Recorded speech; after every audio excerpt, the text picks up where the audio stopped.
할렐루야, 반갑습니다. 거룩한 주일, 좋은 아침 함께 예배드림의 기쁨이 됩니다.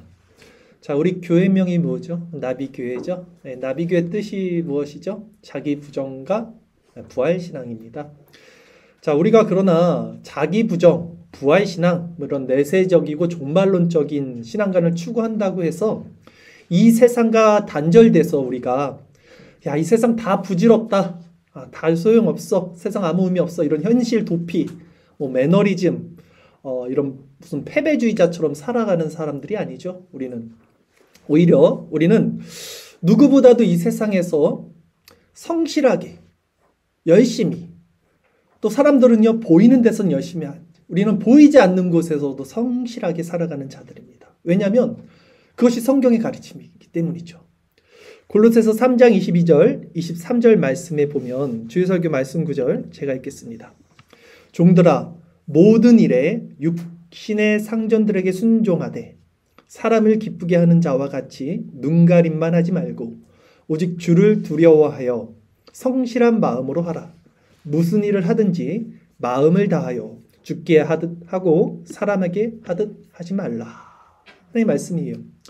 우리는 아까도 율법을 살펴봤죠. 살인하지 말라, 도둑질하지 말라, 간음하지 말라, 이웃을 사랑하라.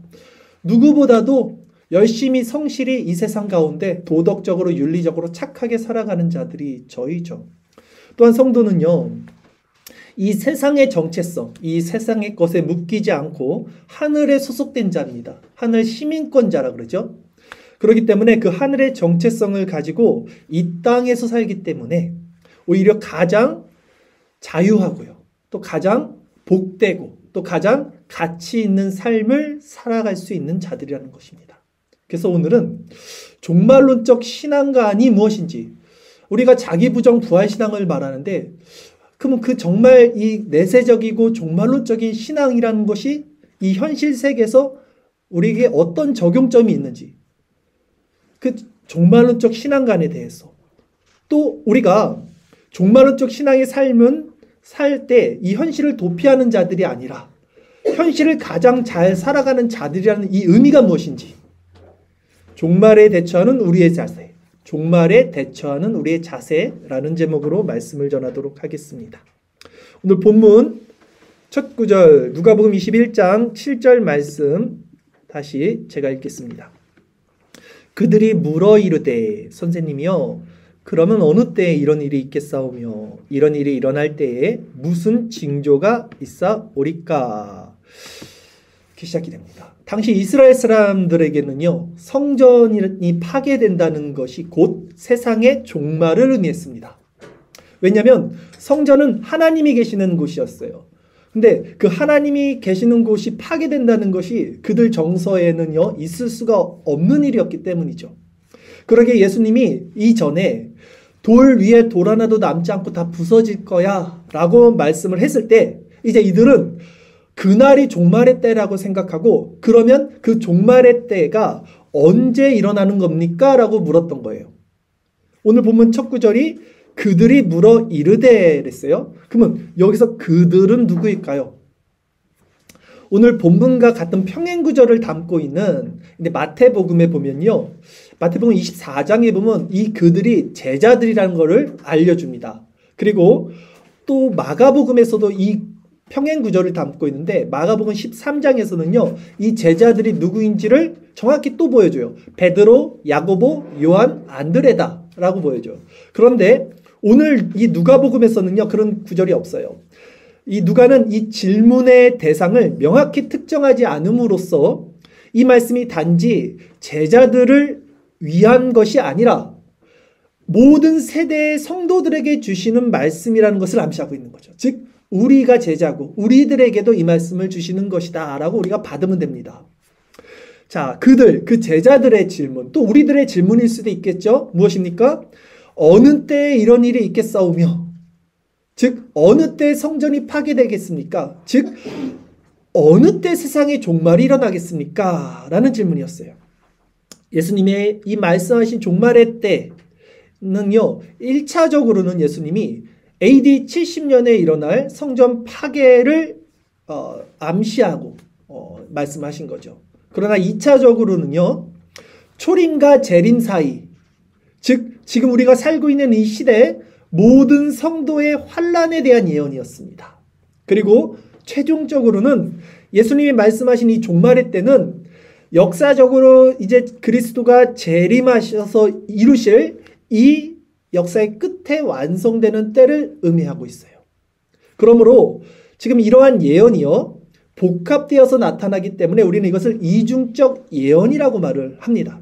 또한 우리는 그렇기 때문에 이 예수님께서 말씀하신 이 예언들을 개별적으로 나눠서 앞으로 몇 주에 이렇게 조심스럽게 살펴볼 거예요. 왜냐하면 이것이 AD 70년을 향하기도 하고 우리가 살고 있는 이 개혁주에서 말하고 있는 이 환란의 시기죠. 초림과 재림 사이, 이미와 아직 사이.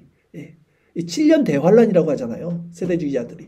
이 시대를 암시하기도 하고 궁극적으로는 실제적으로 역사의 끝에 예수님이 이제 재림하실 그때를 또 이야기하고 있고 이게 중첩돼서 같이 복합적으로 예수님이 말씀하신단 말이에요. 그러니까 헷갈리죠, 우리가 듣을 때는. 그래서 이것을 나눠서 차근차근 앞으로 몇 주에 걸쳐서 살펴볼 것입니다. 어쨌든 성전 파괴가 언제 일어납니까? 언제 세상이 종말됩니까? 라는 이 제자들의 질문에 대한 예수님의 답변은 다음과 같았습니다. 본문 누가복음 21장 8절 9절 끝까지 한번 제가 읽어보도록 하겠습니다. 이르시되 미혹을 받지 않도록 주의하라. 많은 사람이 내 이름으로 와서 이르되 내가 그러하며 때가 가까이 왔다 하겠으나 그들을 따르지 말라. 난리와 소요의 소문을 들을 때 두려워하지 말라. 이 일이 먼저 있어야 돼 끝은 곧 되지 아니하리라고 예수님께서 말씀하셨어요. 예수님은요 종말의 때가 이때다라고 즉답하시는 대신에 그날에 일어날 징조들과 그 징조들이 나타날 때 대처해야 하는 성도들의 마음 자세에 대해서 말씀을 해주셨어요. 즉 예수님은 종말에 대한 사람들의 빗나간 관심이 야기시킬 문제를 지적하신 것입니다. 다시 말해서 많은 사람들이 종말의 때에 대한 많은 관심을 가지고 있으나 이러한 지나친 관심 때문에 오히려 종말을 잘 준비하지 못하고 거짓 그리스도에게 미혹될 수 있음을 지적하신 거예요.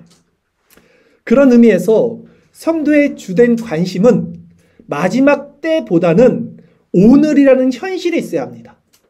세상의 마지막 때가 가까이 왔음을 기억하면서 오늘 이 하루를 그리스도 안에서 승리할 때 궁극적인 승리를 보장받을 수 있는 종말론적 삶을 살아간다는 것이죠. 그러기 위해서 우리는 어떤 마음 자세, 어떤 마음 상태를 가지고 있어야 될까요? 그러니까 우리의 시선이 역사적으로 종말에 가 있는 것이 아니라 오히려 미혹받지 않기 위해서는 오늘 깨어서 종말론적 삶을 살아가야 된다는 거예요. 그러기 위해서 우리가 어떤 마음을 가지고 있어야 되냐라는 것이죠. 지난주에 제가 설교에서 사고체계의 확장이라는 말을 하면서 5가지 유익에 대해서 말씀을 드렸습니다. 이 사고체계의 확장은 즉 회심을 의미하는데 그것은 우리가 반드시 기억하고 있어야 할 내용이었어요. 왜냐하면 이것은 세상의 지혜가 아니라 우리가 경험해야 하는 회심의 능력이었기 때문입니다. 우리가 이 사고체계 확장된 마음 상태를 가지고 있어야 이 오늘이라는 이 시간 안에서 올바르게 종말론적 삶을 살아갈 수 있기 때문이에요. 그래서 제가 다시 한번 이 5가지 사고체계의 확장이 일어나면 얻게 되는 유익에 대해서 한번 정리해 드릴게요. 첫째는 뭐냐면요. 이 사고체계의 확장이 일어나면 자신이 묶여있던 문제에서 벗어나게 됩니다. 확장이 되니까 가장 큰 문제가 이제는 큰 문제가 아니게 된 거죠. 더 큰 확장이 일어나니까. 둘째는요. 생각의 분별력이 일어납니다. 하나님의 속성과 인간의 속성이 자신 안에서 정확하게 분별돼요. 아, 내가 지금 생각하는 것이 하나님의 속성이구나. 아, 이것이 인간의 속성이구나. 이 생각의 분별력이 생깁니다. 셋째는 기도의 능력의 강화가 생긴다 그랬죠. 기도를 통해서 하나님의 능력을 직접 받고 경험하게 됩니다. 네 번째는 원수까지 사랑할 수 있는 마음이 생깁니다. 확장된 자아, 의식 가운데 나와 타자를 하나로 보는 그런 국률한 마음을 갖게 되기 때문이다 라고 그랬어요. 마지막 5번째는요. 고착화된 삶의 패턴에서 우리는 삶이 늘 똑같죠. 반복되죠. 무슨 톱니바퀴 돌아가듯 우리가 생각하는 것도 똑같아요. 습관처럼 생각하잖아요. 그런 반복되는 이 삶의 패턴에서 벗어나고 새로운 피조물로서 새로운 환기된 삶을 살아갈 수 있다. 똑같은 하루를 살더라도 새로운 마음가짐으로 살 수 있는 생명력을 가질 수 있다. 어떻게 되면 이 사고체계 확장이 일어나면, 회심하게 되면 이렇게 돼요. 그리고 이 5가지 모든 유익들의 동일한 원리가 있습니다. 어떤 원리가 있습니까? 바로 이 그리스도라는 문을 통해서 생각의 환기, 사고의 확장이 일어나고 그 초집합적인 그리스도, 하나님의 속성 안에 부분 집합적으로 우리 속성이 들어가서 동기화되기 때문이라고 했어요. 조금씩 기억나시나요? 이런 변화는 단지 우리가 살고 있는 이 세상적인 마음의 변화가 아니라, 이 마음가짐 변하는 게 아니라 성령의 역사를 통한 실제적인 회심의 결과로 일어납니다. 회심의 결과예요. 그래서 우리가 데이비드 브레이너드의 그 일기를 통해서 지난주에 어떤 그의 회심의 체험 부분도 우리가 살펴봤죠. 자, 이 사고체계 확장이 일어났을 때 얻게 되는 유익 5가지 살펴봤는데요. 사실 더 많아요. 그래서 한 가지만 제가 추가해드리면 이런 유익도 있습니다. 죽음 앞에서 두려워하지 않게 되는 마음이다. 우리 안에 사고체계의 확장이 일어나면 죽음 앞에서 두려워하지 않는 마음이 일어납니다. 사실 이 유익, 죽음 앞에서 두려움 없는 이 유익이요, 오늘 본문과 연결돼요. 왜냐하면 오늘 본문이 종말론적 세계관이잖아요. 그렇기 때문에 제가 한 번 더 언급해 드린 겁니다. 왜 사고체계 확장이 일어나면 그러면 죽음 앞에서 두려워하지 않는 마음이 일어날까요? 원리는 똑같아요. 생각의 환기, 자아의 확장, 하나님의 속성과의 동기화, 이런 것이 일어나기 때문이죠. 여러분, 인생에서 우리가 가진 문제 중에서 죽음보다 더 큰 문제는 없습니다. 그래서 원래 가지고 있는 우리 이 작은 현세적인 사고체계 안에서는요, 죽음의 문제가 인생의 가장 큰 문제예요. 우리는 모두 죽음의 권세 아래 묶여서 일평생 마귀에게 종노릇하며 사는 자들이기 때문이죠. 그러나 그 사고체계를 덮고 있는 더 큰 차원의 영역과 동기화가 일어나면 죽음의 문제는 더 이상 우리에게 가장 큰 문제가 되지 않습니다. 성경에 나오는 믿음의 선진들이 어떻게 그렇게 죽음 앞에서 태어나고 초연할 수 있었을까요, 여러분? 그들이 죽음 앞에서 이렇게 두려워하지 않을 수 있었던 이유도 마찬가지로 사고체계의 확장을 경험했기 때문이에요. 이 사고체계의 확장, 즉 회심하지 못한 자들은 모두가 죽음 앞에서 두려워할 수밖에 없습니다. 왜냐하면 자신이 가지고 있는 이 세상적 사고체계가 결국 자신의 세계 전부이기 때문이겠죠. 제가 지금 말하고 있는 이 사고체계의 확장은요, 눈에 보이는 기적이나 체험을 의미하는 것이 아닙니다.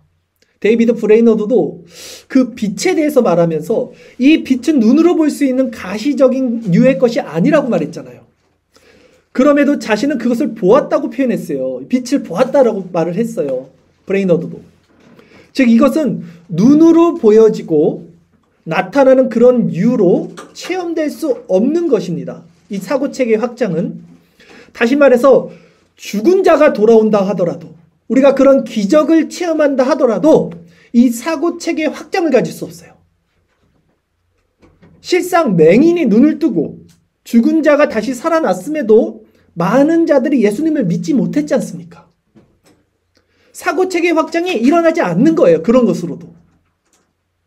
이 사고체계 확장이 일어나기 위해서는 외부에서 빛이 내 심령에 들어와서 새겨져야 됩니다. 오직 이거 한 가지밖에 없어요.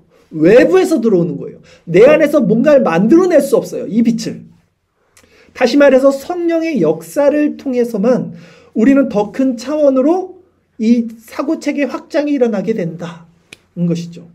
그런데 여전히 이 세상적이고 여전히 현세적이고 이 유물론적인 거, 물질적인 거, 눈에 보이는 거, 가시적인 세계체계 안에 있는 자들은 무엇을 궁금해할까요, 여러분? 역사적 종말의 때를 궁금해하겠죠. 눈에 보이는 그 때. 즉 역사라는 이 시간 그리고 이 공간, 이것에 묶인 협소한 사고, 이 세상적 사고 체계 안에서 그들은 종말을 바라보는 자들이겠죠. 그래서 그들은 현세적이고요. 가시적인 이 세상 역사 시간 안에 있는 종말, 즉 그 죽음, 그 문제 앞에서 벗어나지를 못하는 것입니다. 그것이 그들의 관점의 한계예요. 그래서 예수님이 본다고 하는 자들에게 너희 죄가 그대로 있다라고 말씀을 하셨어요. 본문에서도 예수님은요, 그런 눈에 보이는 현상을 말하는 거짓 그리스도에게 미혹받지 않도록 주의하라고 말씀하셨어요. 종말의 때가 언제입니까? 라고 묻는 제자들에게 종말의 때에 대해 즉답하지 않고 오히려 미혹받지 않도록 조심하라 라고 답변하신 것은 그들 질문의 방향성이 잘못되었기 때문이었던 거예요. 초점은 종말의 때가 아니라 종말을 대하는 그들의 마음 상태, 즉 사고 체계였던 거예요, 여러분. 생각해 보십시오. 세상의 종말, 그 시기가 왜 중요합니까, 도대체? 그 종말이 아니고서도 당장 우리는 내일이라도 사고가 나든 어떤 일이 일어나든 당장 언제든 죽을 수도 있는 그런 존재잖아요. 어제였네, 그전에 뽀빠이 그 이상용 아저씨 병원 갔다가 나오시는 길에 그냥 돌아가셨다고 하더라고요. 심장지로 걸려갖고. 아니, 병원에서 치료받고 나오면서 갑자기 돌아가셨다고 하더라고요.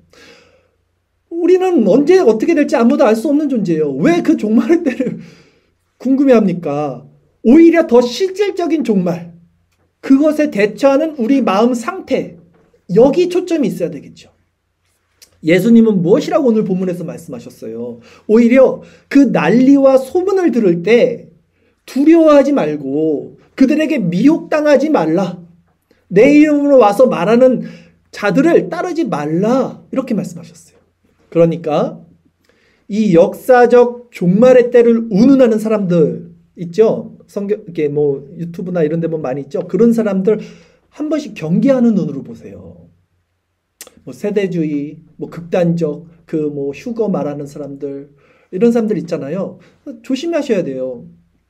그들이 무엇으로 사람을 미혹하는지, 그들이 어떻게 사람의 마음에 두려움을 심어주는지, 그래서 그 사람의 마음을 올가매는지를 분별하셔야 됩니다. 종말 전에 이런 일이 일어나고 세상은 이렇게 변할 것이고 세상의 징조는 이런 것이고 누가 세상을 장악할 것이고 적그리스도는 누구이고 세계 질서는 어떻고, 그렇게 말하는 사람들에게 시선 두지 마세요. 예수님이 미혹받지 말라고 말씀하셨잖아요. 본문에서 지금.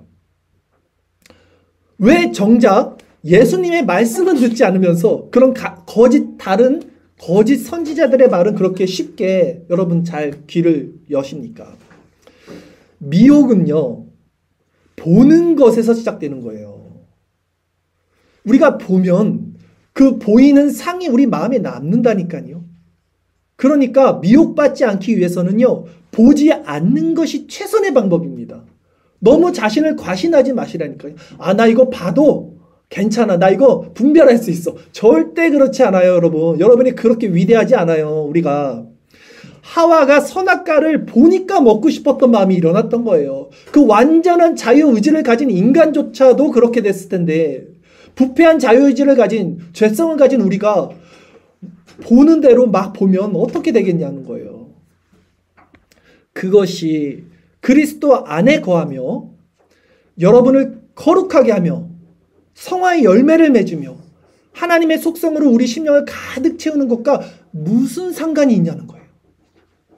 그런 것들에 막 쫓아가는 것들이 오히려 여러분 마음을 더 혼란스럽게 하고요, 어지럽게 하고 혼탁하게 하고 지저분하게 하고 미혹할 뿐이에요. 그런 것들은 오히려 그리스도와의 연합됨을 추구하시고 오늘 하루 감사함으로 살아가시고 오직 그 그리스도 안에 거하는 아름다운 그리스도의 속성, 하나님의 속성, 하나님의 나라, 오직 여기 초점을 두셔야 되는 거죠.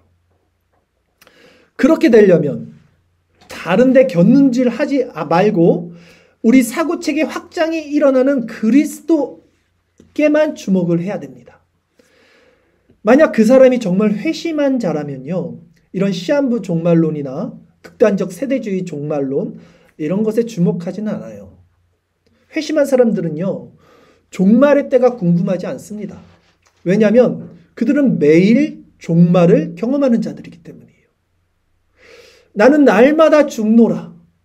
바울이 얘기하잖아요. 이는 내게 사는 것도 그리스도니 죽는 것도 유익함이라. 이것이 진짜 종말론적 세계관을 가진 거듭나고 회심한 사람들의 정체성이에요, 여러분. 그들은 자기 부정과 부활 신앙으로 이렇게 매일매일 종말론적 삶을 살아가는 자들이기 때문에 그런 어떤 종말의 때를 말하는 거짓 선지자들을 쳐다보지를 않습니다. 관심이 없어요, 그들에게. 아직 죽지 않은 자들, 그래서 정말 죽는 것이 두려운 자들만이 그들의 시선이 그런 세상적인 종말론에 가 있는 거예요, 여러분. 그러게 실상 종말은 우리 마음에 임하는 것이에요.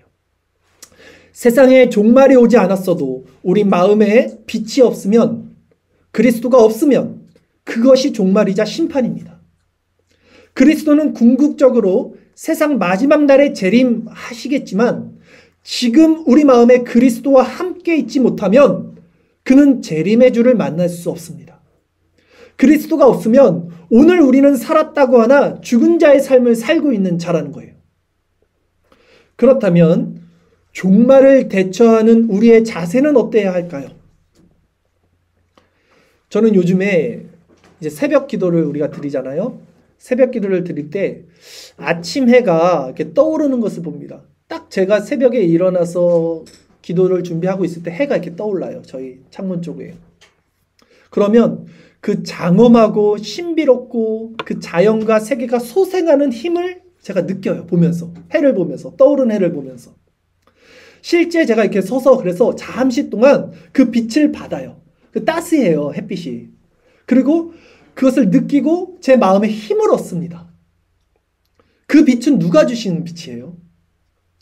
이 우주 만물을 누가 통치하고 운영하고 계시는 겁니까? 그것은 하나님이 새로운 하루라는 이 삶을 저에게 허락해 주신 거였어요. 그것은 선물이었어요, 저에게. 그래서 너무 감사해요.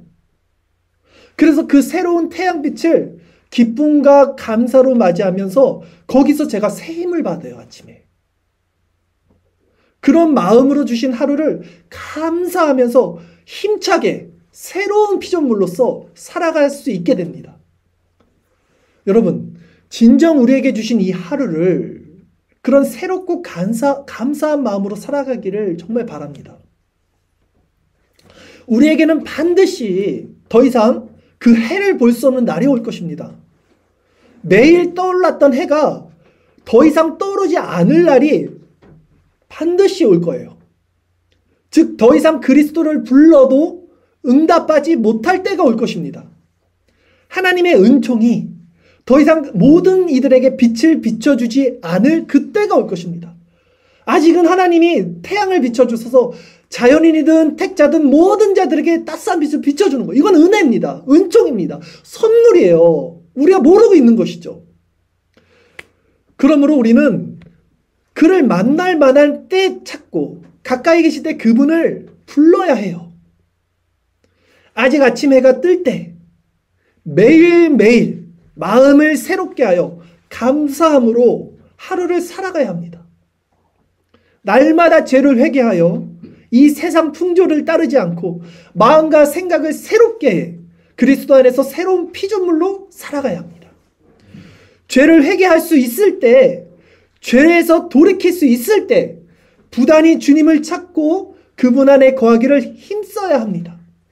이것이 종말의 때를 사는 가장 이상적이고 건강하고 올바른 신앙인의 모습이에요, 여러분. 딴 거 찾지 말고 이렇게 찾는 거예요. 종말의 때는 그리스도 아닌 모든 것들을 배설물로 여기고 악은 어떤 모양이라도 버리며 오직 순결한 신부처럼 거룩하게 그리스도만으로 채우기를 간절히 구하고 소망하는 삶을 하루하루 사는 거예요. 그것이 가장 안전하고요, 가장 행복하고 가장 복되고 가장 경건하고 가장 단순하고 형통한 삶이에요.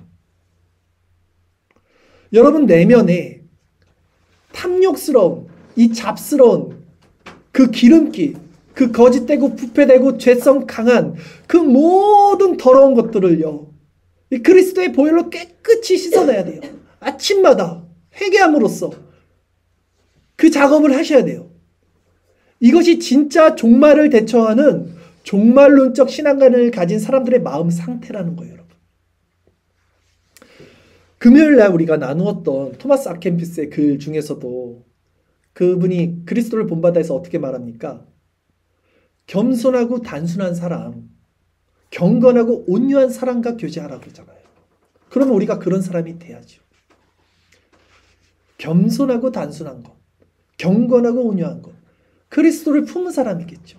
오직 생각과 마음에 그리스도만으로 충만한 거예요. 세상에 곁눈질하지 않는 사람이에요, 이 사람들은. 그래서 복잡한 생각이 안 들어요. 복잡한 걸 보니까 복잡한 것이 상으로 맺혀서 생각이 드는 거예요, 사람이. 안 보면 미혹을 안 받는다니까요. 그 안 받는 상태, 빈 마음에 그리스도로만 채워보세요. 그리스도로 가득 채워보세요. 얼마나 삶이 단순하고 경건하고 복된 삶으로 변하는지를 경험해 보십시오. 아침마다 주시는 그 햇빛만으로도 얼마나 내가 정말 온몸에서 전율을 느낄 정도로 감사와 생명력이 넘치는지를 느껴보셔야 돼요. 왜 못 느끼는지 아세요? 이미 덕지덕지 붙었던 세상의 그 잡스러운 생각들이 여러분을 막고 있으니까 못 느끼는 거예요. 그 생명력을. 서두에 제가 말씀드렸듯이 우리가 자기부정, 부활신앙, 저희 모토죠. 종말론적 신앙, 내세적 신앙, 이런 걸 계속 제가 얘기하니까 오히려 현실적이지 못한 거 아닌가? 저들의 신앙은 세상과 너무 동떨어진 삶을 살아가는 거 아닌가? 이렇게 생각이 들어요. 제 친구가 저한테 미쳤다고 그랬잖아요. 정신병원 가보라고. 근데 성경 보세요. 베스도인가요? 바울에게 너 얘가 미쳤구나 이렇게 말하잖아요. 하나님 안에 있으면 그렇게 보이는 거예요. 정상이에요. 그게 가장 현실적으로 잘 사는 사람이라니까요. 오히려 정말 실제적으로 보세요. 그 사람이 더 도덕적이고 더 윤리적이고 더 성실하고 더 복되고 더 이웃을 사랑하잖아요.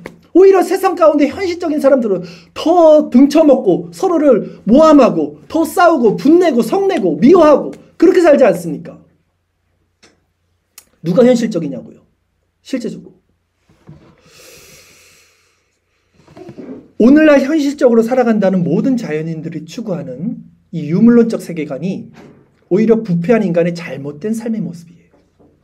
오히려 우리가 그리스도 안에서 온전한 정신으로 선한 의지라 그랬어요. 토마스 아킨피스가. 그것으로 진짜 현실을 살고 있는 자들이에요. 우리는. 진짜 현실. 오늘. 내일이 아니라 오늘. 오늘을 충만하게 그리스도 안에서 감사함으로 나의 유익이 아닌 이웃을 구하는 그 마음으로 살아갈 수 있는 거. 이거 말고 더 복된 것이 어디 있어요?